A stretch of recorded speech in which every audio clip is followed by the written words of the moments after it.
try. Hi guys, it's Miss Andrea from Christian Arts Academy.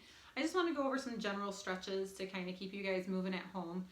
Stretching is really important, and so that your muscles can just, be a little more limber. They operate better when they're stretched out. And it's better to stretch when you're warm. So if you've done a little bit of a warm up, maybe with the jazz video that I posted, that's a good way to kind of get your body moving. And then to do stretches after is way better for your body than to do them before you start dancing. So it's good to stretch while you're dancing as well, just little bits here and there, 20-30 seconds. But the more recent studies have shown that super long stretches before or in the middle of class actually prevent your muscles from working as well in that class. They actually don't operate as well if you do more than a 30-second stretch and then you try to do that, use that muscle. Your muscle's like, no, I was just stretched out, I don't want to work again. So anyway, so these stretches are meant for after you warm up. And these are just very basic ones, so anyone can do these at home. Okay, so I'm going to have Hope demonstrate these, and I'll just kind of guide you through them. So these stretches, you can do all of them for a minimum of 30 seconds, but your muscles kind of resist a stretch up until that point. After you hit about 30 seconds, then your muscles start to relax and say, oh, okay, this is a little bit of our new normal, and they actually begin to lengthen. So before that point, they're resisting. After the 30 seconds, then they start to relax a little bit. So then you can hold it for a longer period of time. And it depends on what you're going for. If you're going for, just to kind of get the blood circulating a little bit better, have a little bit more freedom in movement, you can just hold it for a minute. If you're like, wow, I am a dancer and I want to push this to the max and see what I'm fully capable of in this range of motion, you can hold it for a few minutes. And at that point, then you'll really begin to feel that depth in the stretch, and where your body can actually go a little bit further after a certain period of time, and you'll be able to go further again after another 30 seconds or a minute. And everybody's body is different, so the range of movement is different, but I can kind of guide you through these little by little as we go. Okay, so here's Hope. I'm just going to start with the simple butterfly stretch. So she's just going to sit really, really tall. She's going to make sure her sits bones are on the ground, which, can you pivot sideways for me, Hope?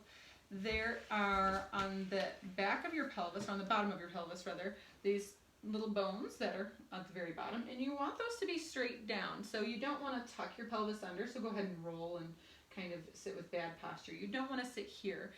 If you can't get to that vertical pelvis, go ahead and sit back up. If you can't get there, then that's the goal. That's the first thing you want to start with. You don't want to start with in a concave back where you're actually tilting your pelvis. You want it to be straight. Okay, and then you're going to take your top of your head and just bring it forward, roll down to your toes. Yep. And I'm going to say you want to stay here and you want to breathe. Don't forget to breathe. And you want to get some of the oxygen to the muscles that you are trying to get to here, all right? And if you can't go this far, it's okay. So go ahead and come up just a little bit, Hope. Most of you probably won't have that range of motion, but if she comes back all the way up, go ahead and roll all the way up. And then she starts from the top of her head and begins to roll through her spine as she comes forward. You might only get here. Go ahead and stop there. And that's okay. You're going to be rolling through your back a little bit. You might feel some tension. You're going to feel it definitely in your hip sockets there. And then little by little, as you sit there, you can begin to roll forward a little bit more, and then a little bit more. And then if you're a dancer, the ideal is that you get your nose all the way to your toes like Hope had it earlier. Okay, so from there, we sit back up. You're going to stretch one leg forward, and the other leg is going to be in what we call a passe position, okay? I'm going to have you switch legs for me so they can see it a little easier. Yep, and that foot's just going to rest on the ground, and this leg is actually going to be parallel, okay? So we're going to start with it parallel. You can do it in a turned out position as well. The parallel, the knee and the foot go straight up to the ceiling. And she's going to bring her arms up, okay? And she's going to reach those arms forward. So this is a little bit deeper stretch. Once again, if you can't go as far as her, it's okay. So she's training in ballet. And you're just going to relax there. Once again, 30 seconds to however long, depending on what your goal is. And then we're going come up out of that, and she's gonna switch legs. Then she'll go up and forward on this side. I'm gonna let her stay there for just a little bit so she can get some stretching in too, and relax. Notice her head, her neck is really relaxed. Okay, so one of the things we start to do when we stretch is we start to put a lot of tension in our shoulders and our neck because we're like, ouch, that hurts. Okay, but you want to relax this. This adds an extra 6 to 8 pounds into your stretch. Okay, and if you are a dancer and you're super flexible, and you're like, okay, I already have my head to the knee, you're gonna want to try to get your head to the floor at that point. And it's okay to have somebody put a little bit of resistance on your back to help you come forward. Not a lot. You just want to have a little bit of pressure. So I could actually help Hope with her stretching in this direction. But I'm not putting my body weight on her. I'm just adding a little bit of pressure at a time. If you put a ton of pressure in a very short period of time, like just a sudden push, you could very much rip a muscle. So you don't want to do that. And Hope has already taken a ballet class. Go ahead and sit up today. So it's a little bit easier for her to stretch right now. And then you're going to bring both legs straight out. Okay, same thing, stretching up and forward. And ideally you would get your head to your knees and you would be able to touch your ankles. And you feel really tight. Yeah, you feel a little bit tight because she took her class. So this is really good for you actually. Just stay here for a moment and go ahead and relax your head over. Yes, yes. So these are just, see, she's starting to tense a little bit in her head. Go ahead, relax that down. Yeah, so she's feeling the stretch in her legs right now. And so what you're going to feel like doing is to pop out of that stretch. But as soon as you move out of that stretch, you are no longer stretching that muscle. Okay, it's over. That 30 seconds has to start over again. Okay, so you want to breathe while you're down there.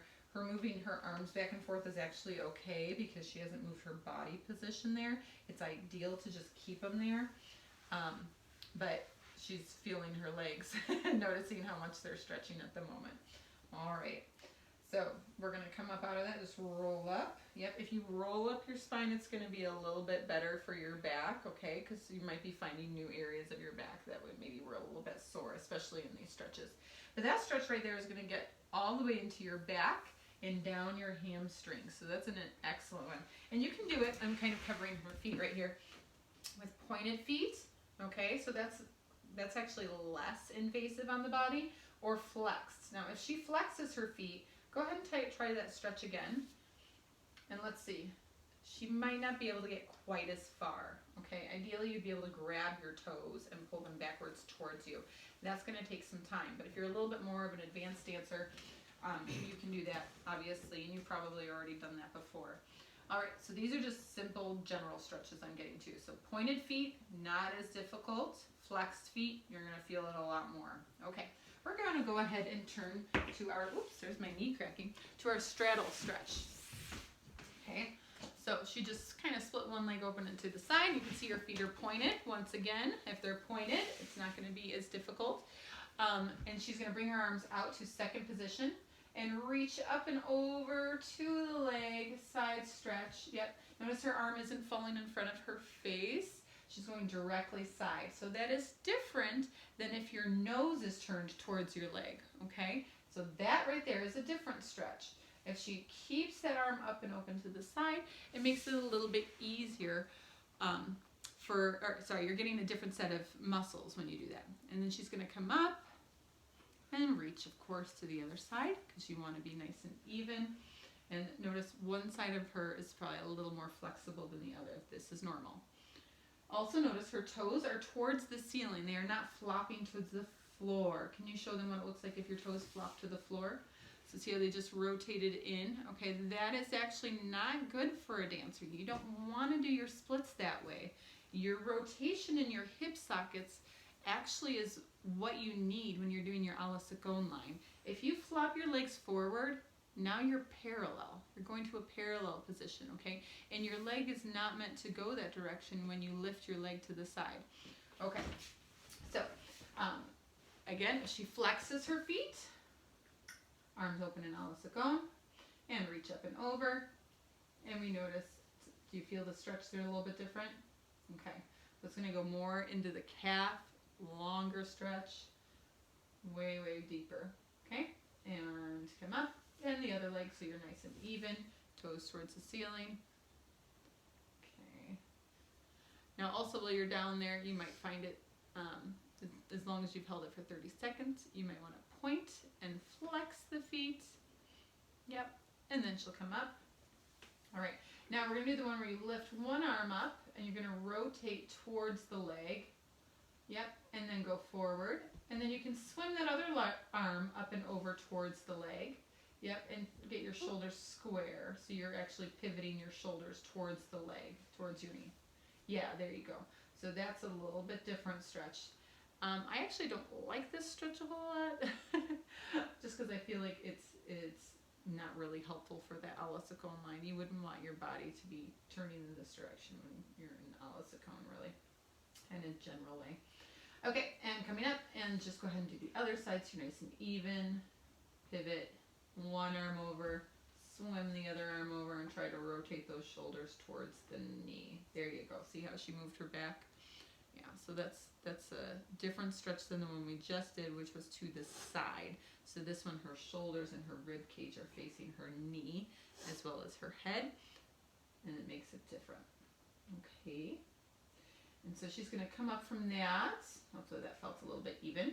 And then the one that's going to make everybody wince a little bit, keeping your toes to the ceiling, she's going to put her arms on the floor in front of her. You're going to want this brace because you're going to want to keep those legs rotated. And she's just going to walk her hands out or slide them and go forward. Okay, once again, she's super flexible, and you can, as the dancer, you want to point your feet, and then you can point and flex while you're down there. And ideally, you get that nice, big, deep stretch all the way through the groin muscles. Okay? Yeah. She's probably enjoying this a little bit. Okay, and we'll go ahead and, if you don't mind, coming up from there. So, by the way, when you're doing any of these stretches, if you're following this video, I'm going through them faster than the 30-second mark. So you can kind of do this routine with me and then take it and do it to some music if you can memorize it. And it'd be a great daily routine for you just to keep your body limber while we're kind of stuck at home. You don't need a ton of space for this either. This is like a very small, we're in my bedroom. So, okay, go ahead and go up, and we're going to do our hip flexor stretch. As a dancer, this muscle gets used a ton. As a normal human being, this muscle gets used a ton. You actually use your hip flexor muscles in the front here every time you sit down and stand up. So this is what brings the leg in. So by pressing your hips forward, okay, so she's got ideally more of a straight spine here. She's going to tuck her pelvis underneath, actually. Yes. So the more you tuck your pelvis and try to push that forward, the more you're going to feel it. You can come up a little bit onto your knees a little more evenly. You can even, if it's too much to go forward like that, this is better on carpet, of course, you can just sit here with a 90-degree leg and then tuck your pelvis underneath. So go ahead and tuck. Yeah, so she's squeezing her tush to press that hip forward, and then she should feel it. It's in the front of the leg here that you're going to feel it. Okay? And then you're going to hold that again for about 30 seconds or more. And then she's going to put that knee down and flip to the other side. And then make sure, of course, so she is the one where she lunges forward, press your hips forward just a little bit more. That you don't want a huge arch in your back while you're doing this. Okay, and if you need to, you can put your toes on the floor. Can you show them how you would put your toes underneath? Yeah, there you go. If you're having a little bit of a hard time stabilizing, I find that more difficult though. So I like to have the top of the foot relaxed. Yep, and then you can press your tushy underneath and forward. Yes, there we go. That's the one where we have the vertical body and we just press and tilt your tushy underneath, getting into those deep hip flexor muscles. Okay, so that's a great routine to follow. It's a little more general in nature, but it's a great way to start and keep yourself going.